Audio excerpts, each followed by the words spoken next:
अच्छा चलो, वीडियो शुरू करने से पहले मैं बता दूं कि ये पीछे में जो घोड़ा है उसको थोड़ा इग्नोर करना। मतलब मैं अभी यहाँ पे था तो घोड़ा नहीं था, लेकिन अभी आ गया तो इग्नोर। इंसान को तो वैसे इग्नोर नहीं किया जा सकता, लेकिन जानवर को इग्नोर किया जा सकता है। पहली बात तो मैं ये कहना चाहता हूँ कि इंडिया के बारे में जो लोग काफ़ी सोचते हैं कि इंडिया बहुत सुपर पावर बन रहा है, काफ़ी अच्छा कर रहा है हमारा देश, लेकिन एक कुछ चीज़ें हैं जो कि इंडिया में कभी बदलने नहीं वाली है। तो इसलिए ये चीज़ जो है इंडिया को एक बैड प्लेस बनाता है रहने के लिए। मान के चलो कि अगर तुम एक वीडियो देखते हो पूरा दिन कि हमारा देश में ब्रिज बन रहा है, हमारा देश में डेवलपमेंट हो रहा है, लेकिन क्या सैड रियलिटी क्या है पता है? कि हमारा जो इंडिया है वो बिगिनर के लिए नहीं बना है। जैसे तुम जानते ही होगे, इंस्टाग्राम या यूट्यूब पे देखते ही होगे, India is not for beginner. और ये बात सही भी है। तो ये बात थोड़ा थोड़ा सही भी है, क्योंकि कुछ लोग जो है, दो तरह के लोग होते हैं जिसका व्यू जो होता है वो काफ़ी कॉन्ट्राडिक्टरी होता है। एक लोग हमेशा प्रोज देखते हैं इंडिया के बारे में कि इंडिया काफ़ी डेवलपमेंट कर रहा है, वो इंडिया के प्रति जो है कोई भी गलत चीज़ नहीं देखेंगे। इंडिया को बोलेंगे कि भाई इंडिया का जेनेटिक जो है जेनेटिकली अनब्लेस्ड है, जेनेटिक इंडिया का सही नहीं है, तो वो भड़क जाएंगे या बोलेंगे यार ऐसा थोड़ी होता है, हमारा देश ऐसा है, तू क्या बोल रहा है। एक होता है जो हमेशा बुराई देखेंगे। जैसे मान के चलो हमारा बोलेंगे कि यार हमारे देश में तो इतना भ्रष्टाचार है, इतना नेता सब ये है, तो वो दोनों ही आपको नहीं करना है, आपको चूज़ करना है एक मिडिल पाथ। तो सबसे पहली बात जो मेरे माइंडसेट से, मतलब मेरा जो ओपिनियन है कि क्या एक इंडिया जो है वो एक बेटर प्लेस है रहने के लिए, तो वो मैं इस तीन चीज़ मेरा सुन लेना, बाद में तो अपना ओपिनियन बनाना कि क्या ये सही बोला क्या मैंने। मुझे नहीं पता कि मैं सही बोला कि नहीं, लेकिन मुझे ऐसा महसूस हुआ तो मैं ऐसा वीडियो बना रहा। तो सबसे पहली बात ये है कि इंडिया के लोग के पास बहुत सारी ज़िंदगियाँ होती है।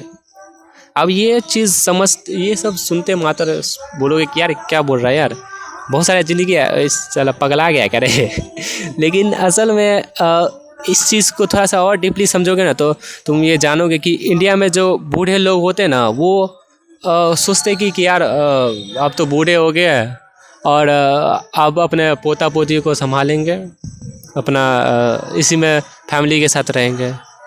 लेकिन बाहर में क्या होता है कि जब लोग बूढ़ा हो जाते हैं ना, तो वो जो क्या करते हैं, पहली बात रिटायरमेंट ले लेते हैं और फिर पूरे देश को घूमते हैं। तुम बहुत सारे फॉरेनर को देखे होगे जो काफ़ी एजेड आदमी हैं, काफ़ी बूढ़े लोग हैं, इंडिया में आते हैं घूमने के लिए। वो ऐसा नहीं कि वो सोचते कि मेरा पोता पोती को मुझे खिलाना है, मतलब मुझको उनके साथ अच्छे से रहना है अपने फैमिली के साथ, नहीं, वो ट्रैवलिंग करने पे ज़्यादा ध्यान देते हैं। तो इंडियन लोगों को भी एक ये चीज़ समझना पड़ेगा कि तुम भाई तुम्हारे पास तो एक ही ज़िंदगी है ना यार, तुम्हारा ऐसा तो नहीं कि अगला फिर से मरोगे तो फिर से एक नया जन्म मिलेगा। मतलब ऐसा तो होता है कि नहीं उन्हें पता, लेकिन ऐसा नहीं कि तुम्हारा 5-6 ज़िंदगियाँ हैं, तो ये ज़िंदगी अच्छा से नहीं गुजर तब भी कोई बात नहीं, अगला ज़िंदगी तो है ना। तो तुमको भाई एक ही ज़िंदगी है, उसको अच्छे से जियो। और शुरुआत के जो 5 साल है उसको काफ़ी एकदम अपने आप को सेल्फ डिस्ट्रक्शन कर दो, यानी कि अपने आप को इतना पेन से गुजार दो कि अगला जो 50 साल है वो तुम्हारा स्मूथली गुजरे। मान के चलो शुरुआत के 10 साल, मान के चलो तुम 18 साल से मान के चलो 28 साल के बीच में काफ़ी मेहनत कर लिया, बहुत पैसा बनाने का सोर्स बना लिया, बहुत सारे सोर्स। तो अगला जो तुम्हारा 50-60 साल है वो काफ़ी अच्छे से गुजरेगा। तो तुम्हारे हाथ में है कि तुम क्या 10 साल का पेन से तुम 50 साल का ज़िंदगी जीना चाहते हो, या फिर 10 साल के मज़ा से 50 साल का पेन से गुजरना चाहते हो। तो वो तुम्हारे हाथ में है। तो एक और चीज़ है जो कि इंडिया को एक मेरे हिसाब से एक सही कंट्री नहीं बनाता है रहने के लिए, वो है कि यहाँ पे जो ना चाहे कितना भी डेवलपमेंट हो जाए, लेकिन यहाँ पे जो ना एवरीवन इज़ नॉट सेफ। मैं एक वीडियो देख रहा था जिसमें एक लड़की जो है एक सर्वे किया गया था, तो एक लड़की को जो ना एक छोटे कपड़े पहन करके दिल्ली में ऐसे जाने दिया जा रहा था। तो उसको चेक कर लिया जा रहा था कि कौन कौन लोग उसे जो है ना थोड़ा छेड़ते या फिर कुछ टच करते हैं या फिर गलत नज़रिए से देखते हैं। तो मैंने पाया कि 10 मिनट के अंदर ही 3-4 बंदे ने उसको जो है कुछ मोलेस्ट करने का कोशिश किया, मोलेस्ट नहीं किया मतलब कोशिश किया कम से कम। तो ये चीज़ पता नहीं इंडिया में ही क्यों है, बाहर में क्यों नहीं है, क्योंकि यहाँ पे तो ऐसा मेरा मानना है कि यहाँ पे तो पहली बात हवा गंदा है, AQI 200-300 पहुँच जाता है। यहाँ का पानी गंदा है, दिल्ली में सबके घर में RO लगा हुआ है, एक भी मतलब जो अफोर्ड कर पा रहे वो RO ले ही लेते हैं।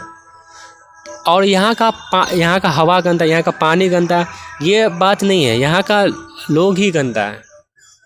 तो भाई जितना हो सके अगर तुम दिल्ली या फिर पटना जैसे शहरों में रह रहे हो जहाँ पर टॉक्सिक एयर है, तो तुम जो है भाई कोशिश करो कि उस जगह से बाहर निकलो, कम से कम एक लिविंग जगह पे जहाँ पे कम से कम तुम अच्छे हवा ले सके, ऐसा जगह सेटल होने का कोशिश करो यार।